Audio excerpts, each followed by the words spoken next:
What's going on, y'all? Welcome back to another episode, everybody. I hope y'all having a great, spectacular, wonderful day. This your boy Swiper Cam. We are back with Gifted X Hoops, my dog. Back for episode 3. I think this is your 4. This is your 4th episode all together we've done together, and then this is your 3rd that we've done. I think in the last couple of weeks with NBA basketball, man. But I ain't gonna hold you, bro. We ain't talked since like last weekend, and there's been a lot of stuff that's transpired. A lot of stuff that's happened around the NBA. Obviously, the Nuggets, they swept the Lakers. Even I didn't expect that. And then now, after being down 0-3, the Celtics have forced a Game 7. It's just like we could be looking at a potential all-time collapse from the Miami Heat. So a lot of stuff to get into. But, bro, how you feeling, man? How's your day? How you feeling about everything you've seen in the playoffs so far? Well, first off, I hope everyone is having a great weekend. Obviously, the holiday is on Monday, so I hope everyone takes time to be with their people and their loved ones. Right. Hey, we ain't got work tomorrow. I completely forgot about that. Hey, Memorial Day tomorrow. Yeah. Game 7 is on Memorial Day, which is wild. Like there's so much time. So I hope everyone is able to have a great off day and weekend. But basketball has been wild. Like, I want you, Swiper, to think about what you just said, right? The Denver Nuggets swept the Los Angeles Lakers. We were going through the series, and I'm like, I think LA's better at home. Like, maybe they take one. They got swept, and that's a sentence we can say in 2023. The Denver Nuggets franchise not only swept the Lakers, but they are in the NBA Finals. For you, it's got to be crazy. Nah, bro, I'm telling you, man. Well, let me ask you this, like. So the fact that the Lakers just got swept and the fact that the Denver Nuggets have their first sweep in franchise history on their way to their first finals in franchise history, for you, like, what's the most important part or the more significant thing you feel like you learned from the Western Conference Finals? I think the most significant thing that I learned is the resilience of the Denver role players. Specifically, I think you have to give a lot of credit to Aaron Gordon. And I say this because this was a guy that was looked at to be a guy that could just dunk, right? Like in his time, right? For the whole NBA before he got to Denver, they looked at him as this guy that's just super athletic, can dunk the ball, but he wasn't looked at as a complete basketball player. Right, bro. And the way that he like strapped in defensively, but also the mental confidence to know that, okay, I might get pulled earlier in Game 3, but in Game 4, he came out and said, I'm going to be confident. I'm going to shoot my shot. And he made 3 of 6 threes in the biggest game that mattered. He was so fun to watch. And that Denver team really rallied around themselves and everyone contributed. Michael Porter Jr., oh my God. His defense has been a lot better than I thought it would be, number one. But the assists, the calmness of his decision-making, the extra passes, like, it was outstanding. And the last but not least, you have to shout out Calvin Booth because, again, KCP in the non-Jokic minutes in Game 3 absolutely took over and just put on a shot-making clinic. Like, this Denver team showed that it's not just Jamal, it's not just Jokic. This is a complete roster of talent that can show up. Right. Y'all, and everybody, by the way, make sure y'all like and subscribe. If you're on Gifted channel, or if you're just getting to know who Gifted is, make sure you like and subscribe to his channel. If you're on the Mile High Sports side, make sure that you follow him as well. If you're on the Gifted side, make sure you like and subscribe to the Mile High Sports channel. We're continuing to build up over here, man. But yeah, bro, I think it's crazy, man, that like Aaron Gordon at every turn, like, he had to defend Anthony Edwards. Going into that series, they said, well, AG's not a good defender on players like that. Actually did a really good job. And then he went into the series versus Kevin Durant and Booker, and everybody's like, Aaron Gordon, not that type of defender. He can't do that. And then he held Devin Booker. Well, Devin Booker, I think, had a 60% percentage shooting versus AG, but he also shot 80% over the course of a 2-game sample size. So it was wild. Yeah. Right. Outside of that, he did a really good job. And he held Kevin Durant to some 40% over the course of that series. But then up until Game 4, Gifted, he actually had held LeBron underneath 50% on his field goals. But, Bron, he had that 40, 10, and 9 game in Game 4. He went out swinging, man. Yeah. Bro, he had 31 points in the first half. And I was just like, all right. But I knew that Bron was kind of, in the first quarter, he had 21 points. Oh, yeah, his energy is sapped. He just can't carry that all game. I knew Swiper, and like we said this a little bit in the post game, right? But I knew after that half had concluded that LeBron gave it his all in his first half. It's going to be on Anthony Davis and Austin Reeves to step up, and they did not. The ball went away from Austin Reeves. Anthony Davis was 3 of 15, I'm pretty sure, headed into the fourth quarter. Right, Tough. bro. So Anthony, and I think the Anthony Davis thing. So Anthony Davis, I want to say, averaged like maybe 28. Let me see, Anthony Davis. Let me see what he averaged, bro. Because I feel like he actually did very well in the series from like a counting stat standpoint. But it's just that like the competition he went up against. So 80 in that series, 26.8, 14 rebounds, 2.8 blocks, and he shot, what is this? 49% from the field, 50% from three, but he only shot the three 4 times, so it doesn't really count. Right. He shot 87.5% from the line on 40 attempts. But he was a minus 36 in the series. Didn't have a game where he was in the positive. But do you feel like Anthony Davis actually didn't play well in that series, or he just like was just outclassed? So I feel like game one, Anthony Davis had a really strong game. Mm-hmm. But I feel like as the series progressed, his defensive impact started to lessen, and the offensive inconsistency started to pile up more and more and more and more and more. And like outside of him effectively, being able to get to the free throw line, in a lot of these games in the second halves and specifically in third quarters, Anthony Davis sometimes would be nowhere to be found. Like it was a bit weird because he's obviously a really good player. If you just go by those numbers, you would think he had like a sensational series, but you cannot look at Anthony Davis and say, this is the same Anthony Davis impact that you saw versus my team, sadly, in Golden State. Like his impact in that series was far greater than the Denver series. Like they had LeBron James trying to front Jokic. What do you think that's attributed to? Do you think that's just the level of competition that they were going up against, that he was able to elevate that well, or what do you think it was? Okay, so I think it's the lack of size Golden State had compared to Denver.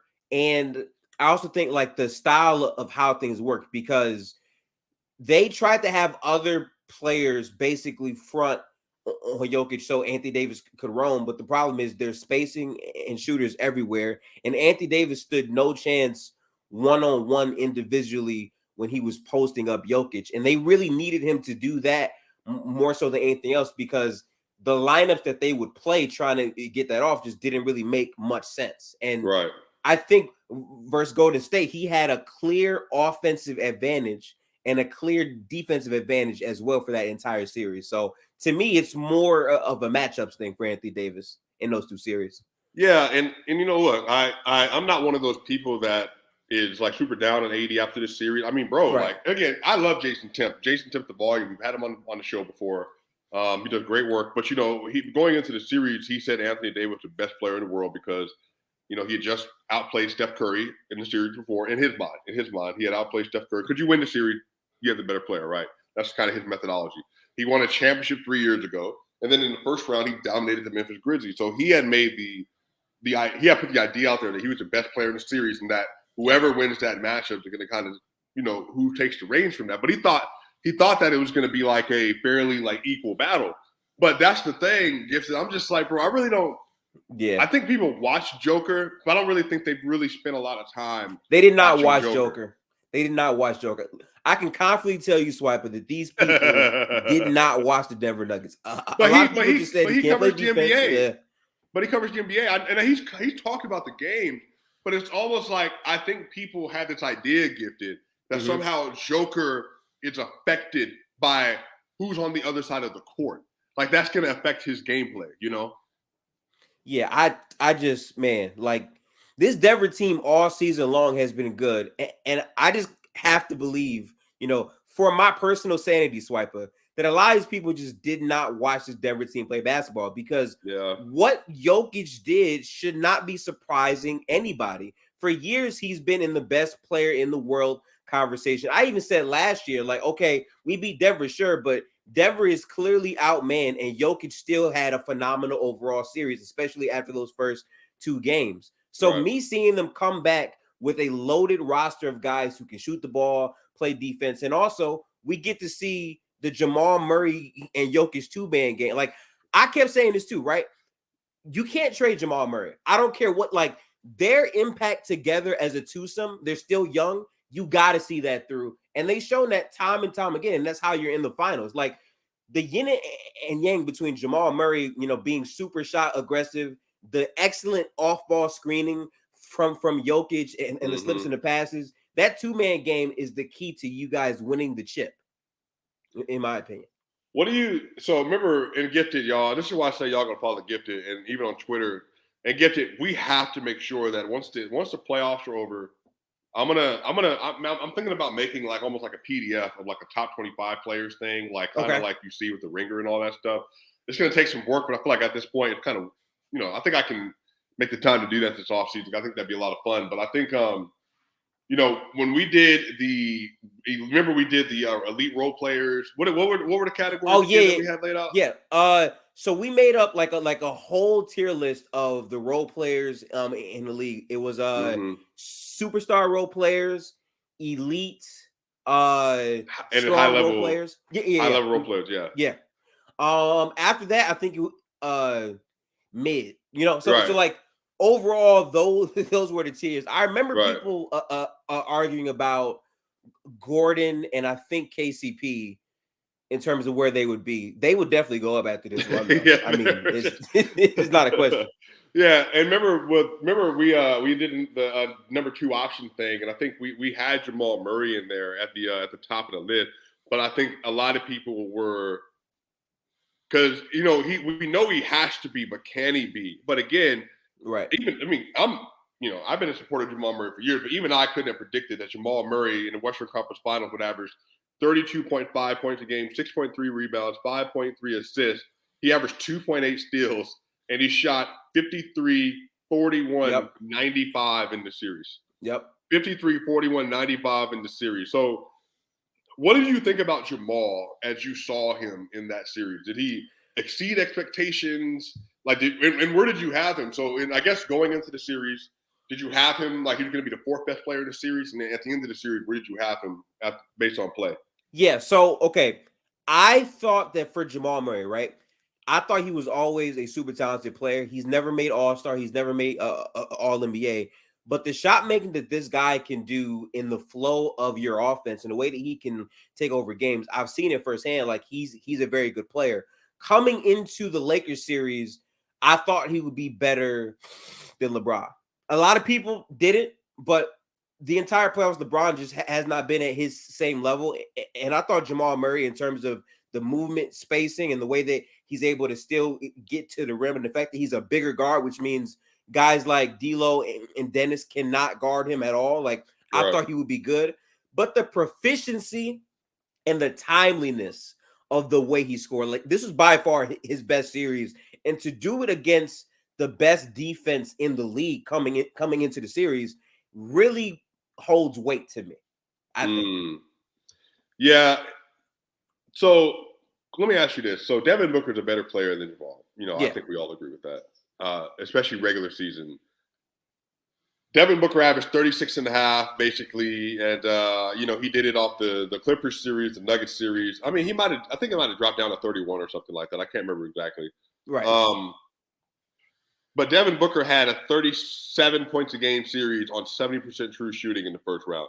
So if you had to even say, are you more impressed or almost nearly as impressed with what Jamal did versus the Lakers, or with Devin Booker and what he did versus the Clippers in the first round? Like, does the level of competition matter for you? Like, how would you rate that? So for me, it's a very interesting conversation, right? Because my gut instinct says the answer will be Booker. And I say this because I don't think anyone had in their 2023 NBA playoffs bingo card, right, that the guy that the Suns traded their unprotected picks for would be the 2nd best player in back-to-back playoff series. And that's how good Devin Booker was. But I'm not really moved by the level of competition from the Clippers because, I still believe if Kawhi Leonard plays in that series, they arguably beat the Suns. And B, they just overall were not a great matchup in terms of being able to guard Booker. Their answer was Westbrook, You're going to do a great job in spurts, and Kawhi, you're going to take us home. But the adjustments from Ty Lue and how mid the Clippers were at doing that for the entire series wasn't that great.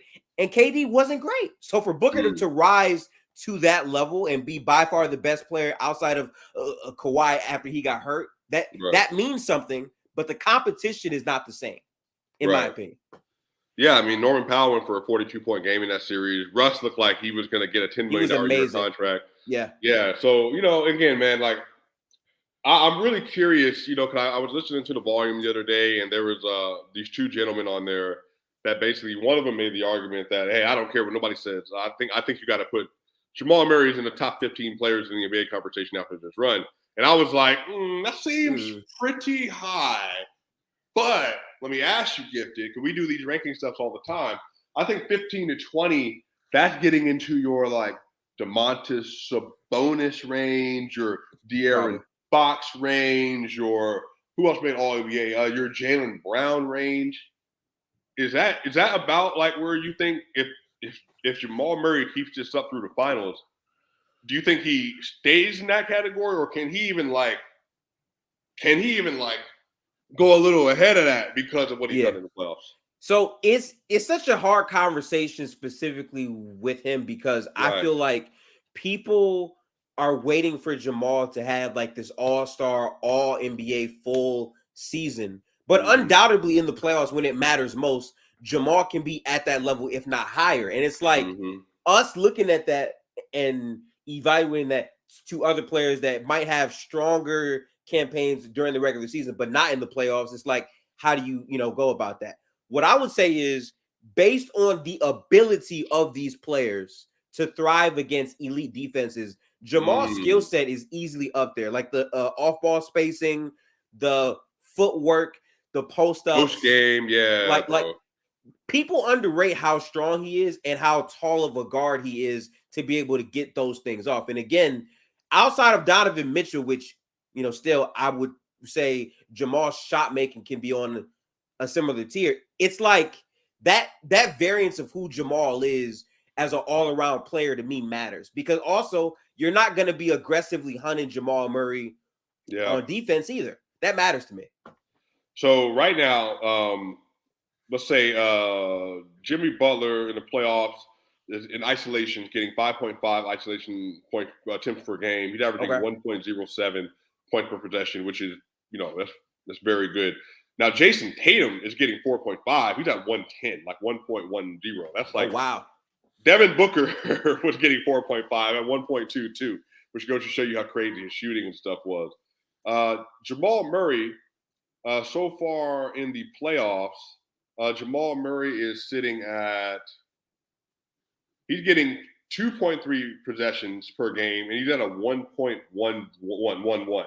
So he's at where he's just a tinge above where Jason Tatum is as an isolation scorer, and Jamal Murray is shooting 50% from the field on those isolation possessions as well. So I think if you just put his entire game into play, like what he's been able to do in the post-up and in isolation, ball screens, off-ball, transition, I think, man, I felt some type of way this year. People said Jalen Brunson was better than him just because I was like, I think Jalen Brunson is being activated as the best player on a Knicks team that doesn't have near as good of a team or near as good of another player. I honestly believe, bro, that if Jamal Murray was given full control over a team, I think he's a 25, 6-5 player pretty easily on good efficiency. I just don't think he has the opportunity to do that in Denver because Denver's they're not a high opportunity system for individuals really outside of Nikola Jokic, really. And Jokic only shot the ball 14.8 times per game. Jamal shot the ball 16 times a game last year. Right. So it's not like they were taking a bunch of shots. Yeah. It's such an interesting conversation to me because sometimes I think Jamal has like this yin yang to where it's like sometimes he wants to get his shot going. Right. And sometimes it's like the simpler read would be to give Jokic the post up when you see Anthony Davis is guarding you out on the perimeter and he has like a, really good seal. But then the counter to that is he's just gonna make that shot over Anthony Davis. And it's like, well, how do you grade that? You know, like I really don't know. But he's a very, very, very talented player. And these conversations around Jamal are definitely going to shift. Because again, like the level of just answer, like the answer Jamal provided every time. When Jokic is in foul trouble, Jamal, 20-point fourth quarter. In the closeout game, right? 30 points in the first half or whatever it was. Like Jamal just found ways to be super impactful and answer the bell every time. And defensively, he was not getting cooked. I think a lot of people have this weird notion that he's not like this great defender, fine, but he's not a liability to where every possession is hunt Jamal. Right. It's not really like that. Yeah, I mean, really, only time I was noticing it was when LeBron was putting him in the post when they were conceding that switch. Which again, LeBron was doing that to Steph Curry. Yeah, he was doing it to John Morant if he had an opportunity to. He's gonna do that to everybody. But this is what I'm saying. People were arguing he should be the Western Conference Finals MVP, which is fine. I didn't care. Either way. But you know how good you have to play for Jokic to average 28, 15, and 12, and for you to be in the argument for Western Conference Player of the series. Like, yeah, right. That speaks to how great Jamal was over that run. So, I mean, I was incredibly, Michael Porter Jr.'s defense was incredible the entire series. His rebound was spectacular. His shot making, KCP, who just 12 points in the third quarter in Game 3, I think, like or Game 4. Like his ability just to do what he needs to do, and then Jokic was in foul trouble. He went out with 7 minutes left in the third quarter. He was getting isolation buckets, like he was literally taking the ball, like no help, and was literally creating like jab step, pull up threes. Like it was insane. It was insane what he did. Right. KCP's been great this whole year, man. And then nobody talks about this because I've been First Take, Undisputed. They've been all over the Lakers and LeBron's fake retirement and all that stuff. So they haven't talked about it at all. Jokic has now 2 career game series-ending shots in his career. Series-ending. He hit the shot over Anthony Davis to win this game with 50 seconds left. Just bully through him, and nobody said anything about it.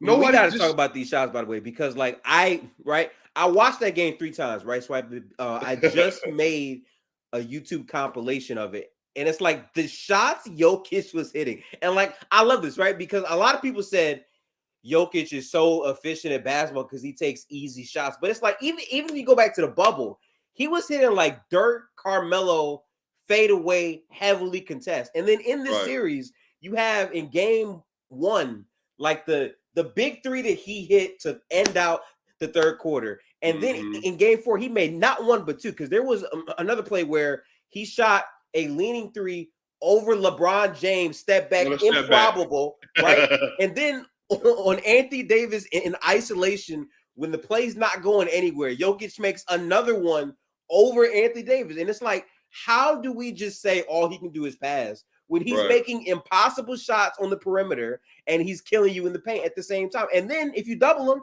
what is he going to do? He has a wide spaced out floor of guys who can knock down shots, and he's going to find them. He was amazing. Yeah, bro. So it's crazy, man. Let's get to this Celtics-Heat series, man. I'm not going to lie. I'm just kind of like, somebody asked, before, like, do you ever think a team's going to come back from 0-3? In my mind, I was like, yeah, I mean, maybe at some point in our lifetime, but that just doesn't seem like 4 straight games down 0-3 is so tough. That's a lot, bro. Yeah, you got to play perfect basketball. And, man, when they got up 0-3, I was like, oh, yeah, this is over at least 6, or at the most 6. I think this might be over in 5, at the most 6. And then all of a sudden, Jimmy Butler forgot how to play basketball. Bam folded back into being whatever he is in the regular season.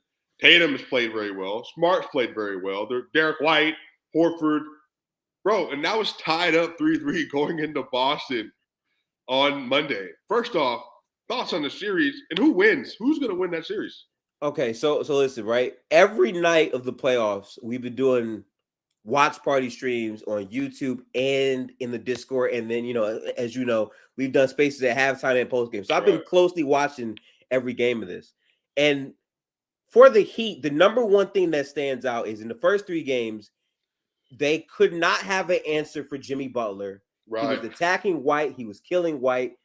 Fine. But Bam Adebayo goes super underrated because in the first 3 games, the way that he dictated pace, his defense on Tatum and Brown specifically in the second halves of games, the way that he would get the rebound, push, he was playing the Bam Adebayo basketball that I saw in the bubble. Like Bam in the bubble versus this same Boston team was so insane. But then in the last 3 games, on post-up possessions, I'm pretty sure Bam is 0.02, like really inefficient points per possession from the post-ups. It's been really, really bad. They're blitzing him harder, so he's turning the ball over. And Jimmy Butler deserves slander because as good as Butler has been for the entire, postseason run, in these last 3 games, if Jimmy Butler played better, it's been bad. It's been very, very, very bad. And the fact that you lose the game you do, where, by the way, Butler had a Hall of Fame grift. Hall of Fame grift. He's on the baseline from Al Horford, sells it, gets the call, makes all 3 free throws. And then on the other end, they are trying to stop Tatum from getting the ball. Boston's season swiper is determined by a Marcus Smart pull-up, fadeaway 3. And Derek White gets the putback. And it's like Boston shot 20% from 3 in that game. And I've been saying for the entire series, right, Swiper, is Boston has never been a good team in terms of if the game is close, their execution comes into question. So I was saying, okay, if the threes aren't falling, can Boston win a game? And they did. Hey, hold on, Gifted. How good is Boston? They're good. No, wait. Philly took them to 7. Philly took them to 7. Bad Embiid and a bad Harden. Yes, they did. The Heat have taken them to 7. Yeah. I mean, are they just that inconsistent, or are they just not as good as we all thought they would be coming into the playoffs? I have the best analogy. The Hawks took them to 6. The Hawks took them to 6. By the way, with no DeJounte Murray in one of those games. But right, I have the perfect analogy for you, Swiper, right? And this is for my educated people who like went to college and had to deal with this 12-page paper is due at 12 p.m. This Boston Celtics team is a team that understands the assignment, and they start the assignment at 8 p.m., a 12-page paper, and it's due at 11:59. And they're just, okay, I'm going to lock in now. But they somehow find a way to answer the call. Like every time their backs have been against the wall, this Boston team just plays better. I don't know what it is, but they've been doing it. And now they have a game 7 to prove if they can do it again. I don't know. Bro, that reminds me of a time, bro, my freshman year of college, right? I'm in, I think this is Black Psychology class or philosophy. I can't remember what it was. Yeah. And let me tell you how crazy this is. We had a 10-page paper due at the end of the year. I had no idea. This goes to show you how not leaned into this class that I knew about. I had no idea. The only reason I found out is because I was in a dorm, like this girl's dorm with my homeboy and another girl at 5 a.m. Their roommate came in that I had class with and said, have you finished your paper? Again, granted, we are not here for school. I'm here because we had just been hanging out all night and we're just relaxing downtime type deal. She walks in the door and tells me, hey, did you finish your paper? And I said, what paper? She told me about a 10-page paper. I spent the next from 10 to like 8 that night in the library writing that 10-page paper and turning it in. I got like a C+ on it, which I was perfectly fine with because it was going to be an F. I wasn't going to have anything. Yeah. That's what the Celtics are, to your point. That is quite literally what they are because bro, in the Philadelphia series, right? The definition of this team folded in game 5 when Brown helps off of Embiid, gives up the Harden 3. They look dead in the water. But then in the game 6, with 5 minutes to go, after Tatum starts the game 1 for 14, makes these threes to force the game 7. They blow them out in game 7. That is the definition of we wait until it's absolutely the last minute to hoop, but then we hoop.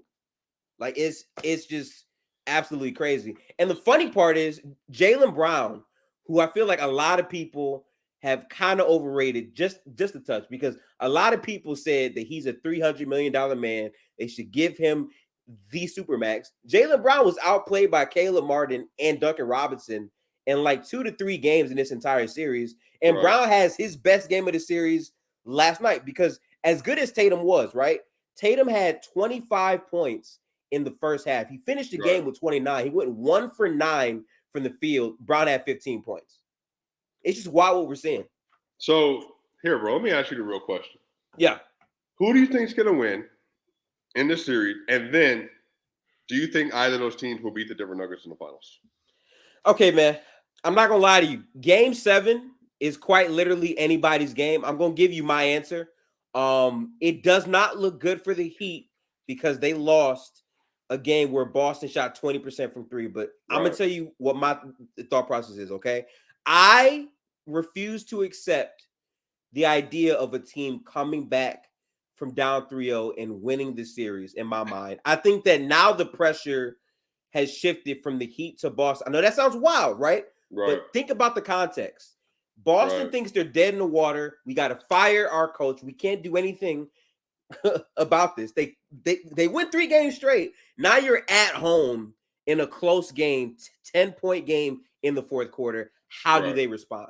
I think the Heat are built for those moments. I think they've been bad for the last 3 games, but I think it's on Jimmy and Bam to step up and play better, and I think that they will. They can absolutely lose that, but I have the Heat. I still have the Heat going to the finals. I still believe that they can and will win, but my goodness, it's literally 50% chance to 50% chance. Game 7 is all about how your best players perform when you're in that moment, because all this weird stuff about back cuts and you know, these adjustments are cool. I agree. Like I love X's and O's. You know this, Swiper. But when it comes down to a game 7, your best player's got to be the best. Who wants it more in that game 7 is really. Do you think Jimmy Butler will be able to outplay Jason Tatum in Boston in the game 7? Oh man, Jason Tatum is 5-1 in career game 7. He's 5-1. That's a real thing. That's a real thing. I know. Okay, my reason for saying yes, Swiper, is because as good as Jason Tatum has been, again, in that game 6 that we just watched, Tatum went 1 for 9 in the second half, and Jimmy and Bam were bad for the entire game up until the last couple of possessions. That came down to possession for possession. As bad as Butler's been in these last 3 games, I still trust him because I personally believe that Jimmy Butler is a better player than Jason Tatum. That's my belief. So I think the Heat are still going to win this in 7 games. It's going to age terribly. But I'm going to say that. Here, man.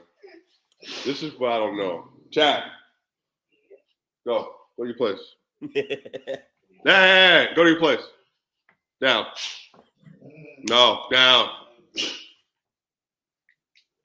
Sorry, I'm getting distracted. So this is my only thing, is I truly do not know who's going to show up in Game 7 for the Miami Heat, because all of a sudden their role players were great, but Jimmy Butler and Bam Adebayo, they were nowhere to be seen at all until the fourth quarter. So I truly do not know what's going to happen, but I'll say this. I predicted the Celtics in 7 before the series started, but it was the dumbest way ever to get here. The dumbest way ever. At first, I thought, I was like, we're about to lose in 5. Yep. They're going to lose in 6, and now they legitimately might win the series. And so I picked the Celtics in 7. But this is the most non-sure I've ever felt about a 7-game series I've ever picked in my life. 1,000%. 1,000%, yeah. I want the Heat to win because I want to see Jimmy Butler get it done and keep up this magic school bus run that he's on right now. But at the end of the day, they're also not the better team, and they never were the better team. Yeah, no. So I don't know, man. I don't really believe in the Celtics. I don't. They keep doing it. This is who they've been all year. They'll lose to the OKC Thunder by 50 with no Shea Gilgeous-Alexander. Yep. And then they'll put up a masterclass versus these really good teams at times. And then they'll look really great versus the Sixers. But, bro, man, like, they could barely be the Sixers team with I almost said that. That's disrespectful. With a player who's not a playoff riser in the middle of the court. Say it. Yeah. and James Harden, who crumbled in a game 7. And then now, I don't know if Jimmy Butler's going to crumble. So I'm going to say that I think my mind says the Celtics will win the game. But also I'm like, they can't beat them 4 straight times. So Eric Spoelstra choking 4 straight games. Did he get any blame for that? Did he get any blame for that? Honestly, I feel like you can blame him in terms of some of the players playing, but I'm not gonna lie, 90% of this has to be on Jimmy Butler and Bam Adebayo. It has to be. It has to be to me. What is? Hold on, man. Let me confirm this, man, because I need to see. Could everybody, I don't know if you watched Gilbert Arenas' show at all, but when they were talking about the best players in the playoffs, they were basically arguing, Jimmy Butler because he has less to work with and this and that, which, I understand the argument, but they're just trying to pick the trendy pick. Right. Jimmy Butler's last 3 games, 22 points, 8 rebounds, 6 assists, 36.5% from the field, 30% from 3, 81% from the line, minus 44. Terrible. That's nasty, bro. That's nasty work. And Swiper, the funniest part is if they just don't give up a Derek White game winner, we're talking about, Jimmy Butler, like clutch 3 at the end, clutch and 1, clutch 3 free throws in a row, and we're not talking about it. But the fact they were in a game 7, you can reference that, and you're right, because that's what it's been. But if he didn't choke away, let me make sure I got this right. Yeah, he was 5 of 21 from the field yesterday. Yes, he was. Yeah, and he also shot 12 of 14 from the free throw line, so that saved him. But if you make 1 more, 2 more shot, and he missed some layups. If you are a average Jimmy Butler, just average, you win the game. Bro, you win the game if you're average. Yeah. Now you have to deal with Game 7 Tatum, and it's a real thing. It's a real thing. It is. So Jimmy, it's on you. Last year, you failed the team. Well, you didn't fail the team. You missed the game-winning 3 because you wanted to go up and have the walk-off shot. This year, you had a 5 of 21 performance. You have to make it up. You have to. But again, I'm going to ask you again, Gifted. Both of these teams will have 2 days off before they face the Nuggets in the finals. 2. The Nuggets have been chilling since like Monday. Gifted. Do you think either of these teams will beat the Nuggets in the playoff series? I'm not going to lie to you, Swipe, but they've been off so long, Jokic would have had time to go back to the crib and go play with his horses and come back. That's how much Denver is chilling. Denver is in the ultimate power position. I think the Heat, while the coaching is great, they just don't have the talent to keep up with Denver in my mind. I said that on the last podcast. But for the Celtics, it's really a variance team. If they shoot 40% from 3, 50% of their shot profile for the most part is threes. Right. So that will be their path to beating Denver. But if you're asking me straight up, no, I think Denver is the champion. I really do. I think their team is good. And I think no matter what, Jokic will be the best player in either series. And I lean towards best player and best team to win playoff games. Yeah. I mean, that's my methodology too, bro. I mean, it's gonna be they're gonna be close games, and I'm not gonna make a series pick until Monday or Tuesday. I'm trying to think. I think Tuesday or Wednesday is when we're gonna do our series picks. But man, I just I'm looking at the Heat, and I'm just like, bro, if the Heat got to come into Denver after playing Boston for 7 games, whoo, man. But the Celtics have the better team. They got the better matchup, but. And they got home court, too. Yeah. They got home court, which doesn't mean anything because they have a losing home court record, by the way. Doesn't mean anything. They don't like playing in TD Garden, apparently. I don't know, bro. I have no idea. I think that the Heat are going to do their best to win the game. The Celtics should win the game, and I think the Heat do win the game. So we'll see. That's why I can't just outright say Boston for sure has Game 7 because Game 7 is at home. And I'm telling you, like, if they don't blow them out, the pressure that's going to be on Boston to make history and come back from down 3-0, right? If it's a 10-point game in the fourth quarter, that pressure is going to build up crazy in that building. And no disrespect, but as a Warriors fan, I've seen that building crumble in those moments last year. I've seen it crumble. I have. Oh, man. Hey, I appreciate y'all. Make sure y'all go follow Gifted on this platform if you're not already. Follow Gifted on Twitter. What's your Twitter handle and your YouTube handle and all that? Yeah, so all platforms is Gifted Hoops on Twitter. Someone already had the username Gifted Hoops, so it's going to be Gifted X Hoops on Twitter. I also appreciate everyone who have been tapping in to the stuff. I'm seeing a lot of success on my channel and all that, and I appreciate that. Big shout out to Swipe as well for doing these pods with me because I've, put respect on Denver for the entire season. So them being in the position that they are isn't surprising, but Gifted Hoops on all platforms. I also have a podcast that, is ironically called Gifted Hoops as well. So I'll be having this conversation with Swipe on there as well. But big shout out, man.